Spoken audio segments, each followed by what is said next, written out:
السلام علیکم، آپ کا سواگت ہے ہمارے یوٹیوب چینل ہارون کے ریئیکشن میں، جو آج ہم رمضان سے متعلق ایک ویڈیو پر ریئیکشن دینے والے ہیں، جو کہ ہمارا ساتھ دیں گے مفتی اے ایم قاسمی صاحب۔ شروع کرتے ہیں۔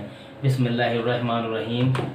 السلام علیکم ورحمۃ اللہ وعلیکم وبرکاتہ۔ السلام ورحمۃ اللہ رمضان کا وبرکاتہ۔ مہینہ ایسا مبارک مہینہ ہے کہ اس میں اللہ تعالیٰ کی رحمتیں بارش کی طرح برستی سبحان ہیں۔ اللہ، سبحان اللہ۔ اللہ تعالیٰ کی مغفرت بندے کو معاف کرنے کے بہانے تلاش کرتی ہے، اور جنت کی تو اللہ تعالیٰ سیل لگا دیتا ہے الحمدللہ، کہ بس اتنا سا عمل کرو اخلاص کے ساتھ، یہ جنت لے لو۔ الحمدللہ، الحمدللہ۔ مرنے کے بعد ہم جنت کے ڈھیر لگا سکتے ہیں اپنے لیے، مغفرت کے ڈھیر لگا سکتے ہیں اپنے نام اعمال میں، سبحان اللہ۔ اور اللہ تعالیٰ کی رحمت کی جو بارش برس رہی ہے رمضان میں، ہم اس میں نہا سکتے ہیں۔ لیکن ایک ایسا بدنصیب شخص بھی ہے جس کو کوئی بھی چیز رمضان کی حاصل نہیں ہوتی، نہ مغفرت، نہ رحمت، نہ اس کو جنت ملتی ہے، بلکہ وہ بدنصیب کہلاتا ہے۔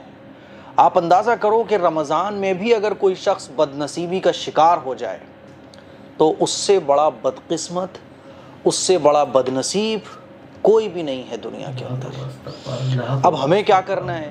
ہمیں اور آپ کو اپنے اندر دیکھنا ہے، اپنے آپ کو چیک کرنا ہے کہ کہیں بدنصیب شخص میں تو نہیں ہوں، وہ ایسے بدنصیب شخص کی لسٹ میں کہیں میں تو نہیں آ رہا ہوں۔ اب آئیے جانتے ہیں وہ بدنصیب کون ہے۔ میرے عزیز بھائیوں، میری بہنوں، رسول اللہ صلی اللہ علیہ وسلم نے ایک مرتبہ حضرت جبرائیل علیہ السلام کی بد دعا پر آمین کہا تھا۔ حضرت جبرائیل علیہ السلام نے بد دعا کیا دی تھی کہ ہلاک اور برباد ہو جائے وہ شخص جو رمضان کا مہینہ پائے اور اپنی مغفرت نہ کرا سکے۔ اللہ کے نبی صلی اللہ علیہ وسلم نے اس بد دعا پر آمین کہا تھا۔ آپ مجھے بتاؤ کہ جبرائیل علیہ السلام جو کہ تمام فرشتوں کے سردار ہیں، انہوں نے بد دعا دی، رسول اللہ صلی اللہ علیہ وسلم جو تمام پیغمبروں کے سردار ہیں، انہوں نے اس بد دعا پر آمین کہا، اور وقت بھی جمعے کا تھا۔ اب آپ مجھے بتاؤ کہ ایسے شخص کو جس کو یہ بد دعا لگ گئی ہو، اس کو کوئی بچا سکتا ہے دنیا میں اور آخرت میں؟ نہیں بچا سکتا۔ کوئی نہیں۔ رمضان کا مہینہ اگر کوئی شخص پائے اور اپنی مغفرت نہ کرا سکے، وہ سب سے بڑا بدنصیب ہے۔ رمضان کی مغفرت کس کو ملتی ہے؟ روزے دار کو ملتی ہے۔ رمضان کی رحمتیں کس کو ملتی ہیں؟ روزے دار کو ملتی ہیں۔ رمضان میں اللہ تعالیٰ جو جنت کی سیل لگاتا ہے وہ کس کو ملتی ہے؟ روزے دار کو ملتی ہے۔ رمضان کی جتنی فضیلتیں ہیں وہ روزے دار کو حاصل ہوتی ہیں، اور جو روزہ نہیں رکھتا اس کو کوئی بھی برکت رمضان کی اللہ تبارک و تعالیٰ کی طرف سے حاصل نہیں ہوتی ہے۔ اب ہمیں اور آپ کو یہ غور کرنا ہے، ہم نے نیت کیا کر رکھی ہے؟ ہم نے اگر نیت یہ کر رکھی ہے کہ ہم رمضان کا ایک بھی روزہ نہیں چھوڑیں گے، ہم رمضان کے پورے روزے رکھیں گے انشاءاللہ، اور رکھتے بھی آپ آ رہے ہیں پہلے سے، تو میرے عزیز بھائیوں آپ خوش قسمت ہیں۔ اور اگر آپ کے دل میں کہیں نہ کہیں یہ ہے کہ یار میں 5 رکھ لوں گا، 10 رکھ لوں گا، بہت سارے لوگ تو کام کا بہانہ کر کے کہ ارے یار میں تو روزے رکھ ہی نہیں پاتا ہوں۔ بہت لوگ ہمارے ایسے بھائی، ہماری بہنیں ایسی ہیں جو روزے رکھتے ہی نہیں ہیں۔ جو لوگ روزے رمضان کے نہیں رکھتے وہی لوگ بدقسمت ہیں، وہی لوگ بدقسمت ہیں، وہی لوگ بدنصیب ہیں۔ بدنصیب غریب نہیں ہے، بدنصیب امیر نہیں ہے، بدنصیب وہ نہیں ہے جو کسی بڑی بیماری کا شکار ہو گیا۔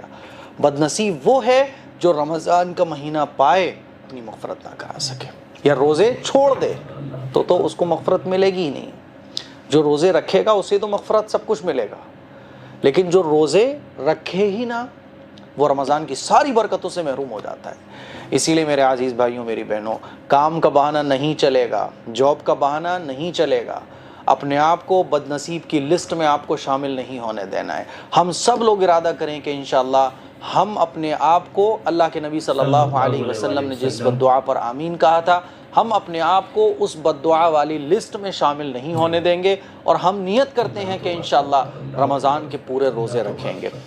تھوڑی سی کمزوری فیل ہو، ایڈجسٹ کریں گے، مینیج کریں گے، 10 روپے کم کما لیں گے، 200-300 روپے کا اگر نقصان ہوگا بھی تو کوئی بات نہیں ہے، ایک وقت کا فاقہ کر لیں گے، لیکن روزے نہیں چھوڑیں گے، کیونکہ روزے چھوڑنے والا شخص اس بد دعا میں شامل ہو جاتا ہے۔ اور سب سے بڑا بدنصیب، سب سے بڑا بدقسمت وہ شخص ہے جو رمضان کے روزے نہیں رکھتا ہے۔ اسی لیے کہیں ایسا نہ ہو کہ اللہ کے نبی صلی اللہ علیہ وسلم کی بد دعا ہمیں لگ جائے۔ اسی لیے نیت کرو، ارادہ کرو کہ انشاءاللہ پورے روزے رکھیں گے اور ایک بھی روزہ ہم چھوڑیں گے نہیں. دعاؤں کی گزارش ہے اس کلپ کو شیئر کریں. السلام علیکم ورحمۃ اللہ وبرکاتہ. وعلیکم السلام ورحمۃ اللہ وبرکاتہ. یا اللہ ہم سب کو روزے رکھنے کی توفیق عطا فرمائے, آمین. تو ویڈیو کیسی لگی شیئر کریں, سبسکرائب کریں, بھائی کو تھوڑا سا سپورٹ کریں. خدا حافظ.